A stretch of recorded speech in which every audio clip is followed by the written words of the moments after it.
네, 연이어서 절기주일, 종려주일과 부활주일을 지키느라 우리가 기드온 이야기를 잠시 중단했습니다. 그랬다가 이제 석 주 만에 다시 기드온 이야기로 돌아옵니다. 여러분들이 오늘 본문에서 읽으신 것처럼 오늘로 기드온의 이야기가 끝납니다. 기드온의 시대는 세속화가 극에 달한 시대였습니다. 심지어 사사로 부름받은 기드온의 집에까지 바알 제단과 아세라 목상이 있을 정도로 하나님의 백성들이 이 세상 풍조에 물들어서 하나님의 백성다운 삶을 잃어버린 그런 시대였습니다. 그런 시대에 하나님께서 기드온이라는 한 인물을 택하시고 그를 세워 설득하여 사용하심으로써 그들 가운데 만연해 있는 세속화의 문제를 해결해 주시고 하나님의 백성들이 하나님을 바라볼 수 있는 길을 열어주셨습니다. 기드온이 처음부터 믿음의 용사는 아니었죠. 하나님께서 기드온을 택하여 부르시고 오래 참으시고 기다리시는 가운데 한 걸음 한 걸음 그를 설득하시며 믿음을 불어넣으시고 그에게 성령을 부어주심으로써 드디어 기드온이 믿음을 가지고 이스라엘을 이끌며 미디안과 전쟁에서 승리하는 용사가 되게 하신 것입니다. 사사기 저자는 이 모든 것이 하나님께서 하신 것임을 강조하고 있습니다. 오늘 본문에서 사사기 저자는 미디안과의 전쟁을 마무리하는 과정에서 어떤 일들이 일어났는지 또 그 결과가 무엇인지를 우리에게 알려주고 있습니다. 이제까지 살펴본 바에 의하면 기드온이라는 인물은 참 여러 가지 복합적인 그런 성격을 가진 사람이었습니다. 한편으로 철저하게 이성적인가 하면 또 한편으로는 어땠습니까? 기적이라는 표적을 증거로 요구하는 그런 사람이었습니다. 한편으로는 겁이 많고 소심한 사람인가 하면 또 한편으로는 대담하게 믿음의 결단을 내리고 한 걸음을 내딛는 그런 인물이었습니다. 그런데 오늘 본문에 나타난 기드온의 모습을 보면 한층 더 성숙된 모습이라기보다는 오히려 여전히 그 안에 복잡다단한 내면을 가진 인간으로서의 모습이 나타나는 것을 보게 됩니다.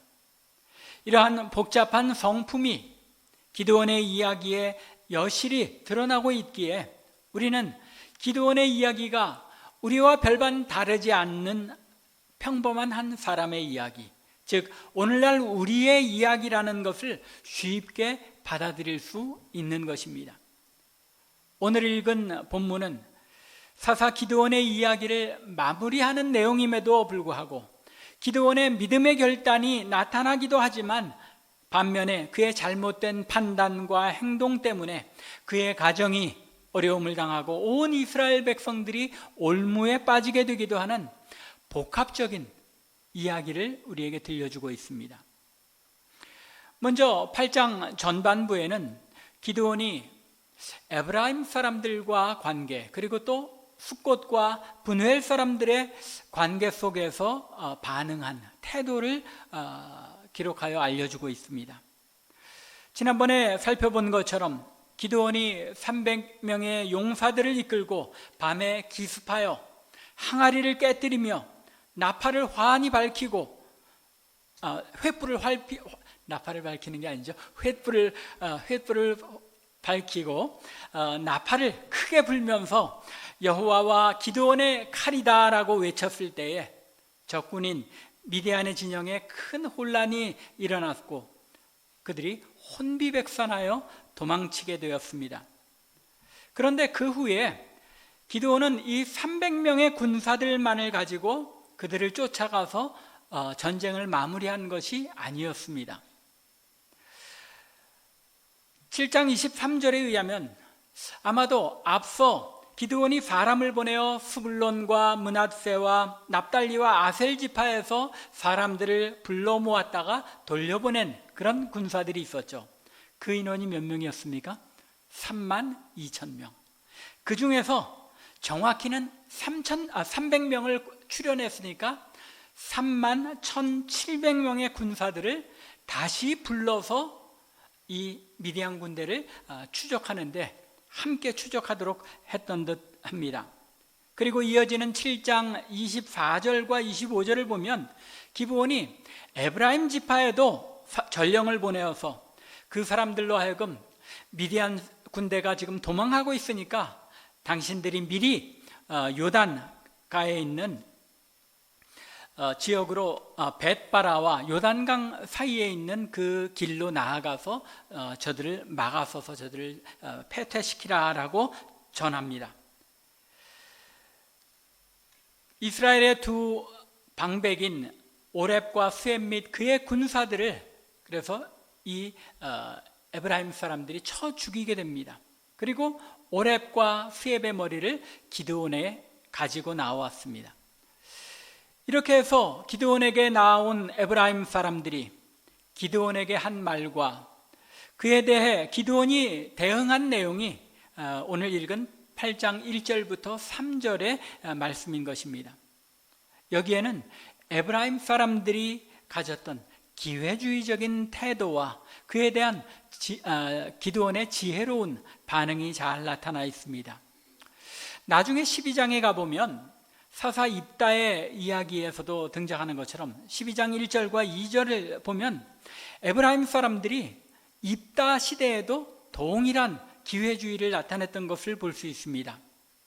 입다가 에브라임 사람들에게 소식을 전하여 함께 와서 전쟁의 힘을 보태라고 연락했음에도 불구하고 그때는 외면하고 모른 척하다가 전쟁에 승리하고 나자 그때서야 자신들의 이권을 챙기려고 나와서 왜 전쟁에 자신들을 부르지 아니하였느냐고 트집을 잡고 있는 것입니다.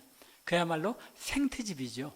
사람을 보냈는데도 불구하고 왜 안 보냈냐고 트집을 잡고 있는 것입니다.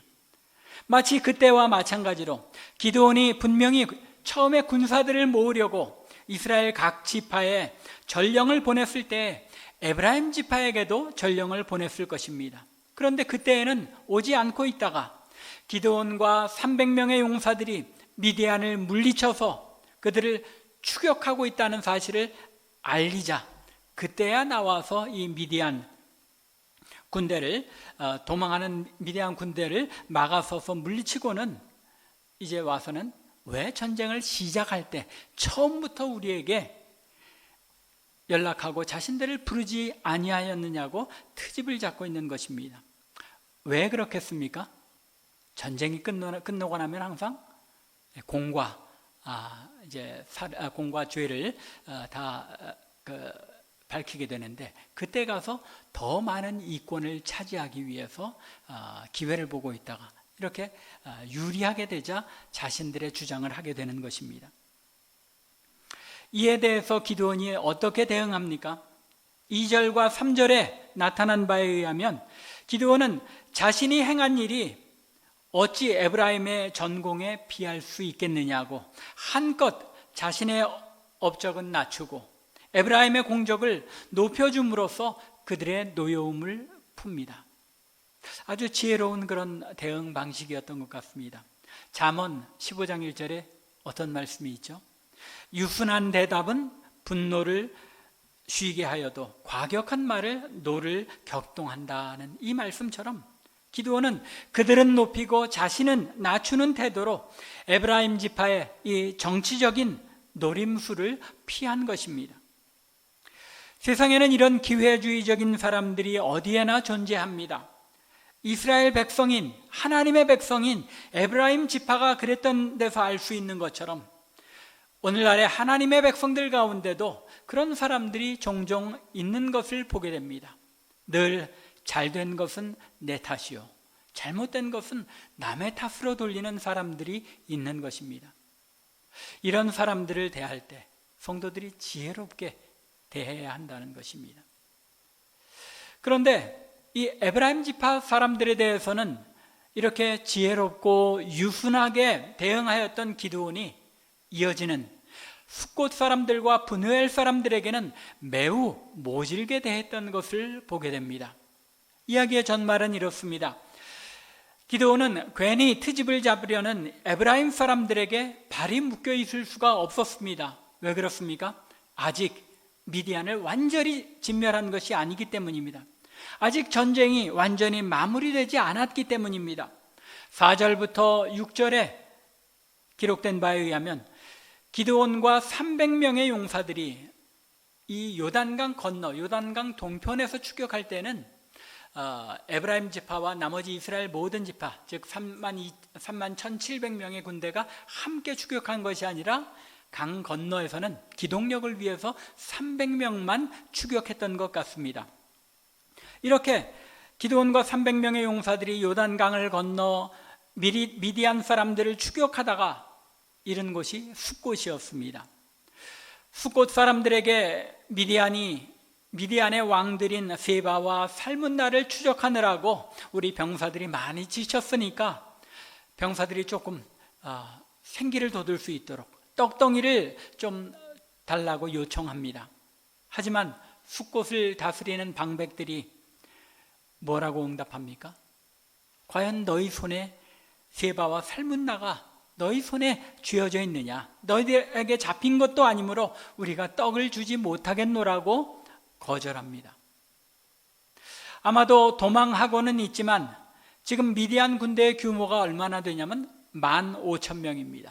그런데 300명이 그들을 추격하고 있는 것을 볼 때 그 규모를 비교해 보고 혹시 기드온이 패하게 되면 나중에 이 미디안 사람들로부터 보복을 당하게 되지 않을까 해서 거절했는지도 모르겠습니다.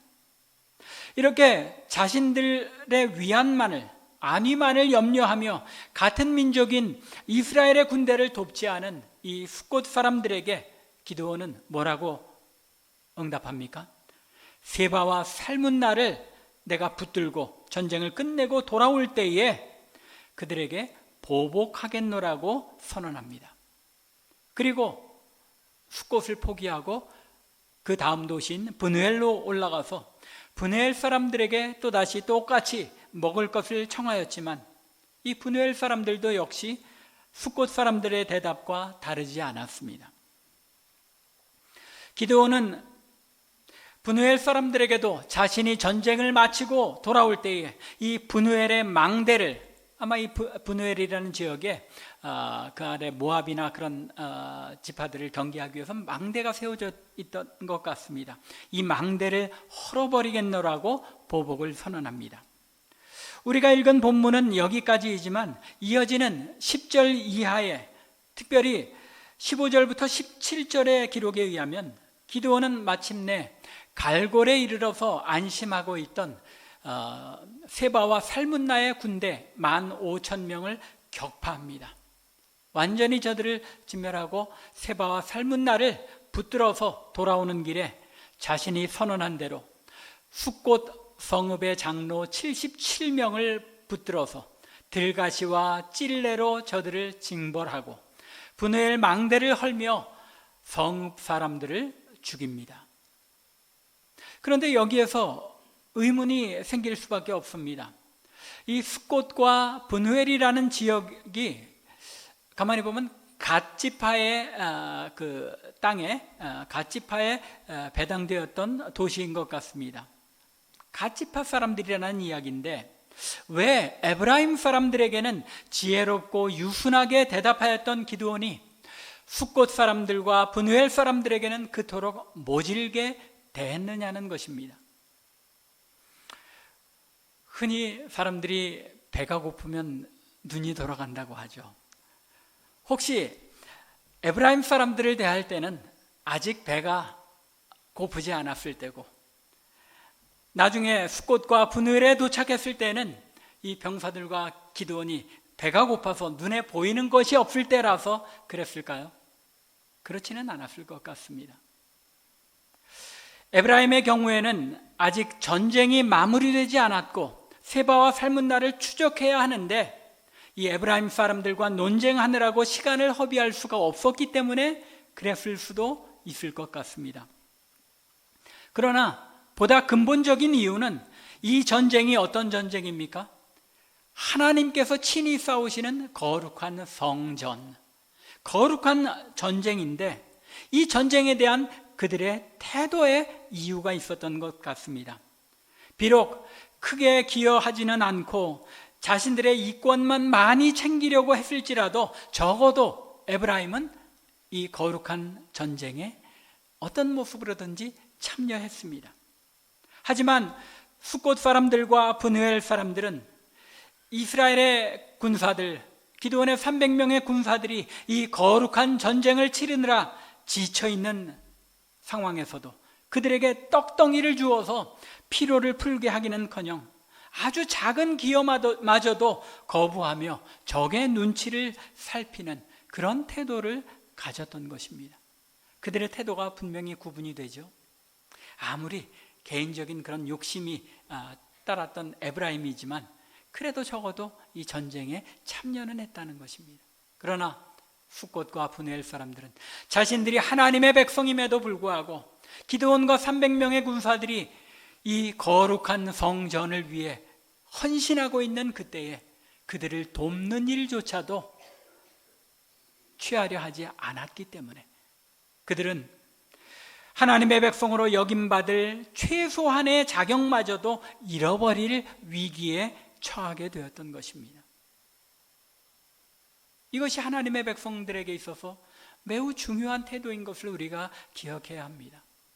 하나님의 일들에 내가 전적으로 나서서 헌신하지는 못할지라도 하나님 나라의 일에 헌신하는 주의 백성들에게, 주의 종들에게, 또 이웃 성도, 이 주변의 성도들에게 도움이라도 줄 수 있는 그런 하나님의 백성이 되어야 한다는 것입니다. 이렇게 숫곳과 브누엘 사람들에게 보복한 후에 기드온은 세바와 살문나를 처형합니다. 이렇게 미디안과의 전쟁을 승리로 이끌므로써 기드온은 위대한 지도자로서의, 위대한 용사로서의 자격을 입증합니다. 하나님께서 그를 불러 설득하시며 사사로 세우신 그 목적을 이런저런 모습으로 어떻게라든지 그 목적을 완수한 것입니다. 그런데 사사기의 저자는 이 부분에 이르러서 기드온의 입을 통해 사사기 전체에서 가장 중요한 선언을 합니다. 미디안과의 전쟁을 통해 위대한 지도자로서의 자격을 입증한 기드온에게 이스라엘 사람들이 자신들의 왕이 되어주기를 요청합니다. 22절 말씀이죠. 그때 이스라엘 사람들이 기드온에게 이르되 당신이 우리를 미디안의 손에서 구원하셨으니 당신과 당신의 아들과 당신의 손자가 우리를 다스리소서 하는지라. 지금 이스라엘 백성들은 누가 자신들을 구원했다고 보고 있습니까? 기드온이. 당신이 우리를 미디안의 손에서 구원하셨으니 우리의 왕이 되어달라는 겁니다. 당신뿐만 아니라 당신의 아들, 당신의 손자까지, 즉 왕조를 이루어가면서 우리를 다스리소서 하고 요청한 것입니다.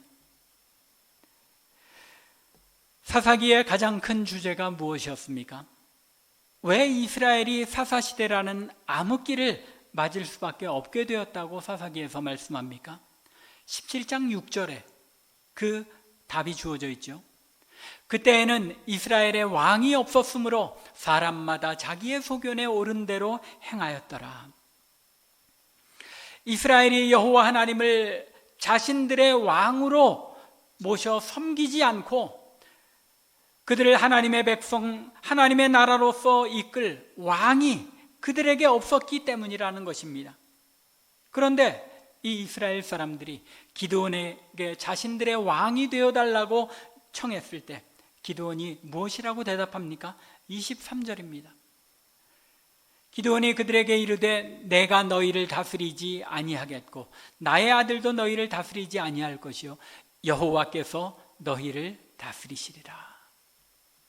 여호와께서 너희를 다스리시리라.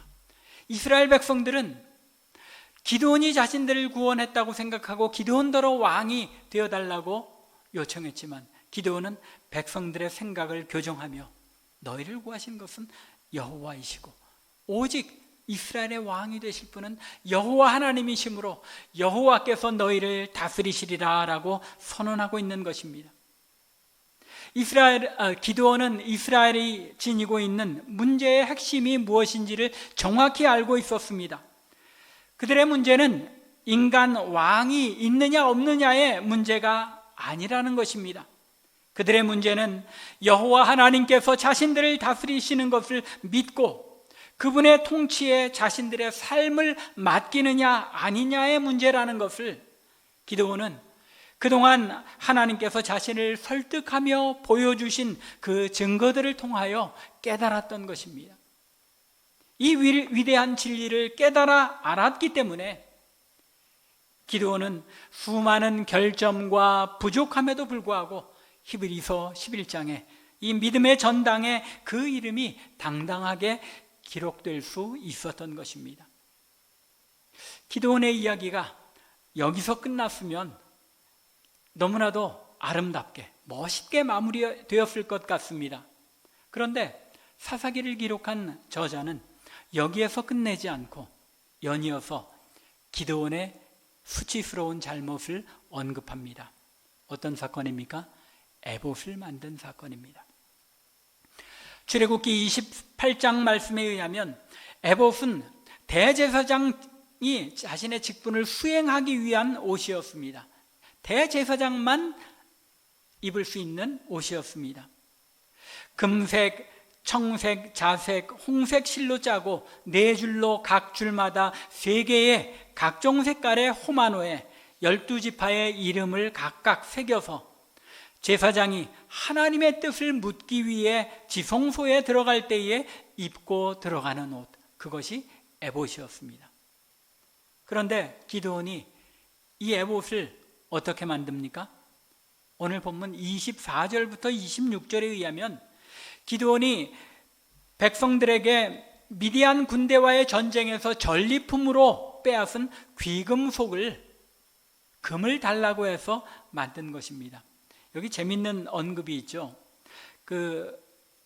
이스마엘의 자손들이기 때문에 24절에 보면 금고리가 있었습니다. 이스마엘 자손들은, 미디안 사람들은 남자고 여자고 할 것 없이 이 금고리를, 귀고리를 착용을 했다는 그들의 풍속을 이야기하고 있는데, 여하튼 그들의 귀고리 그리고 여러 전리품들을 그 가운데서 금을 모았을 때 그 금의 양이 엄청난 양이었습니다. 26절을 보면 금 1700세겔이라고 보고를 하고 있습니다. 기드온이 이 에봇을 하나님께서 명하신 대로 금색, 청색, 자색, 홍색 실로 짜서 만든 것이 아니라 금으로 장식을 해서 에봇을 만들었다는 것입니다. 그런데 잘 생각해 보면 기드온의 의도와 동기가 잘못된 것은 아니었습니다. 바로 앞에 23절에서 우리가 본 것처럼 왕이 되어달라는 백성들의 요청에 기드온이 여호와께서 너희를 다스리시리라 라고 고백하였다는 것을 볼 때에 바로 24절에서의 이 내용이 전혀 엉뚱한 내용이라기보다는 여호와께서 다스리시고 하나님께서 그 음성을 들려주시면 내가 그것을 대신하여 너희에게 전하겠다라는 그런 의도가 있었던 것이 분명합니다. 아마도 기드온의 정확한 의도는 여호와 하나님께서 다스리시기 때문에 자신은 그저 여호와 하나님의 뜻을 물어서 백성들에게 전하는 그런 의도에서 여호와 하나님의 뜻을 묻는 방편으로 사용되었던 에봇을 만들어서 자기 곁에 두기를 원했다는 것입니다. 그러나 기드온이 이 에봇을 만든 데에는 몇 가지 중요한 잘못이 나타납니다. 그 첫째는 자신이 대제사장이 아님에도 불구하고 대제사장만이 입을 수 있는 이 에봇을 자신이 곁에 두려고 했고, 이 에봇만 있으면 하나님의 뜻을 물을 수 있다고 생각하였던 것입니다. 자신이 대제사장이 아님에도 불구하고. 사실 이제까지 기드온의 삶을 돌아보면 하나님께서 기드온에게 에봇이 없이도 하나님의 뜻을 알려주셨고 하나님의 뜻 가운데 한 걸음 한 걸음 인도하셔서 전쟁을 승리하는 위대한 용사가 되게 하지 않으셨습니까?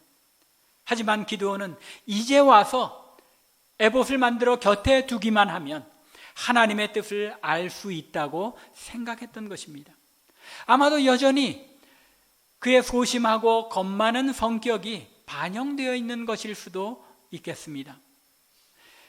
에봇을 만들면서 범한 기드온의 두 번째 잘못은 에봇을 만드는 방법도 율법에 기록된 올바른 방법으로 만들지 않았다는 것입니다. 말씀 이미 드린 것처럼 금색, 청색, 자색, 홍색 실 및 가늘게 꼰 배실과 또 12개의 각종 호마노 보석으로 만들게 되어 있었습니다. 그런데 금으로 그것을 만들었다는 것입니다. 세 번째 잘못은 에봇이 성소에 있어야 한다는 사실도 무시하였다는 것입니다. 에봇은 실로에 있는 성소에서 대제사장이 입고 하나님께 제사를 드리며 하나님의 뜻을 물어야 하는 그런 옷입니다. 그럼에도 불구하고 자기의 성읍 오브라에 에봇을 모셔두는 잘못을 범한 것입니다. 이러한 잘못들은 총체적으로 기드온이 의도만 좋았지 하나님께서 정하신 규례를 잘 알지 못하였다는 사실을 우리에게 보여줍니다. 하나님의 말씀에 대해 잘 몰랐기 때문에, 율법을 잘 몰랐기 때문에 올바로 행할 수가 없었다는 것입니다. 그러나 하나님 나라의 일은 좋은 의도와 동기 그리고 열심만 가졌다고 해서 이루어지는 것은 아닙니다. 결국 기드온이 좋은 의도로 만든 에봇이 어떤 모습으로 나타나게 됩니까? 27절에 기록된 바에 의하면 이스라엘 백성들을 음란하게 위함으로, 이스라엘 백성들이 이 에봇을 음란하게 위하다가 결국은 올무가 되고 우상이 되어버렸다는 것입니다.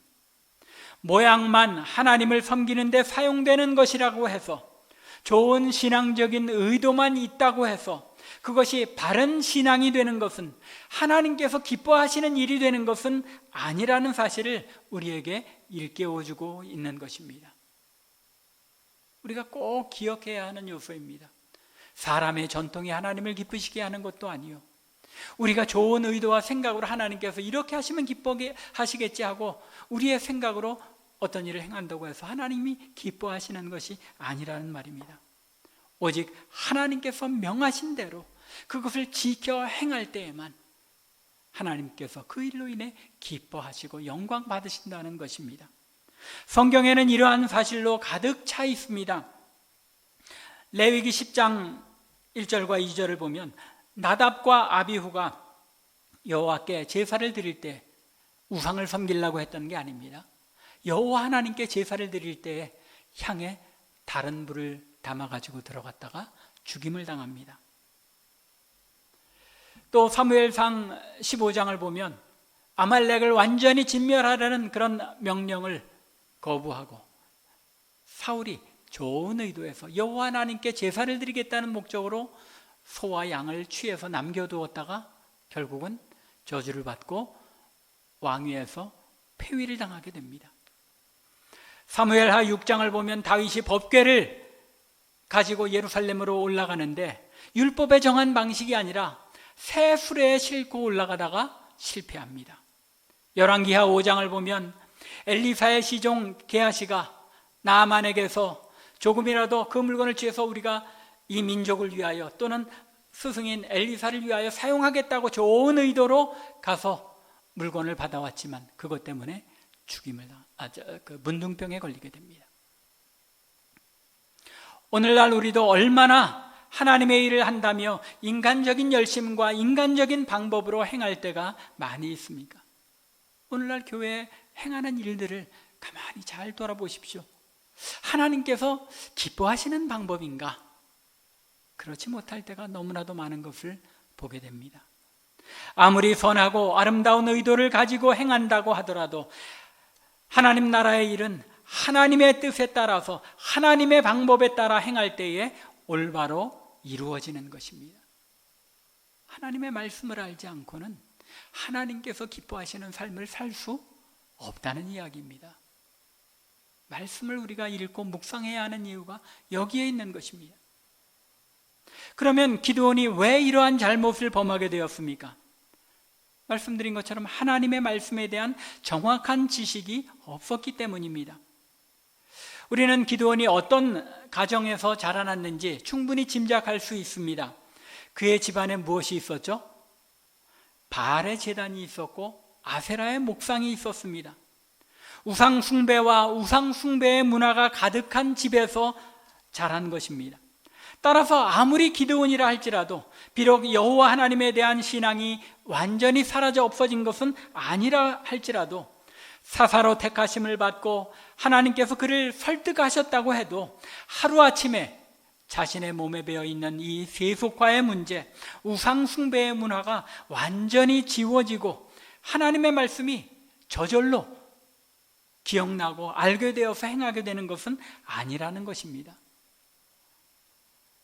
이것은 또한 기드온이 죽고 나자 백성들이 쉽게 우상 숭배로 돌아갈 뿐만 아니라 기드온을 통해서 하나님께서 베푸신 은혜를 잊어버렸다고 하는 33절부터 35절의 말씀에 나타난 이스라엘 백성들의 모습 속에도 잘 나타납니다. 이스라엘 자손이 주인 모든 원수들의 손에서 자기를 건져내신 여호와 자기들의 하나님을 기억하지 아니하며 또 여룻바알이라는 기드온이 이스라엘에 베푼 모든 은혜를 따라 그의 집을 후대하지도 아니하였더라. 말씀을 정확히 알지 못할 때에 하나님의 뜻을 올바로 분별하여 행하지 못하기 때문에 실패할 수밖에 없다는 것입니다. 그럼에도 불구하고 28절 말씀에 의하면 기드온이 살아있는 동안에는 평화를 누리게 하십니다. 하나님의 전적인 은혜를 강조하고 있는 것입니다. 기드온이 살아있을 동안은 하나님께서 기드온을 통해서 그들에게 평화를 주고 안식을 주셨음을 백성들에게 알려주신 것입니다. 비록 기드온 자신은 부족하고 결함이 많고 연약한 사람이었지만 그 부족함과 연약함에도 불구하고 하나님께서 그를 들어 사용하심으로써 이스라엘을 구원하신 분이 기드온이 아니라 바로 하나님이심을 선포하고 있는 것입니다. 기드온의 이야기는 오늘 살아가는 우리의 이야기입니다. 기드온처럼 세속화된 세상 가운데 살아가면서 여러 가지 연약하고 부족한 가운데서도 여호와께서 다스리신다는 사실만을 우리가 굳게 믿고 살아간다면 우리의 부족함과 연약함 가운데서도 하나님께서 우리를 사용하시고 우리를 통해 하나님의 일을 이루심으로써 하나님의 은혜가 그 모든 일을 이루시는 것임을 우리를 통해 나타내신다는 것입니다. 또한 기드온과 사사들이 하나님의 백성들을 고난과 속박 속에서 구원해 주었지만 이것만으로도 하나님의 은혜이지만 그들의 구원은 일시적일 뿐이었습니다. 40년의 기간 동안 기드온이 살아있을 때만 그들이 평안을 누렸습니다. 하지만 그들의 구원은 이렇게 일시적일 뿐이지만 보다 완전하신 구원자이신 예수 그리스도를 바라보게 하는 표적의 역할을 그들이 하고 있다는 것입니다. 하나님께서 오늘의 우리들에게 기드온의 시대와 그의 구원의 이야기를 기록하여 들려주시는 이유는 바로 우리가 기드온의 시대와 동일한 시대를 살아가고 있고 우리에게도 구원자가 필요하며 사사와 같은 일시적인 구원자가 아니라 영원한 구원자이신 예수 그리스도를 우리에게 보내어 구원하셨음을 우리로 하여금 깨닫고 감사하게 하기 위한 것입니다.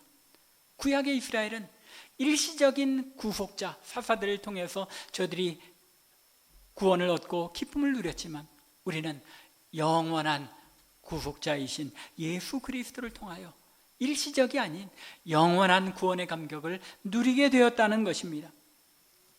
그런 면에서 기드온의 이야기, 사사의 이야기는 바로 오늘날 우리가 살아가는 이 사회, 이 시대의 교회와 우리들 자신의 이야기인 것입니다.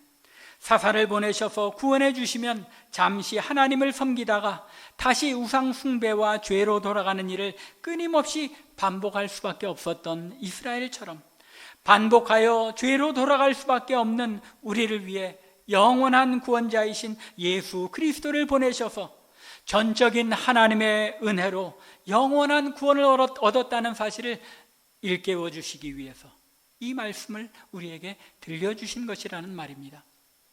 그러므로 기드온의 시대처럼 세속화되어 사람마다 자기 소견에 옳은 대로 행하는 이 시대에 기드온처럼 우리도 여호와께서 우리를 다스리신다는 사실을 굳게 붙들고 부족하고 연약한 가운데서도 하나님의 은혜를 바라보며 살아가는 저와 여러분들, 우리 참빛교회 되기를 주님의 이름으로 간절히 축원합니다.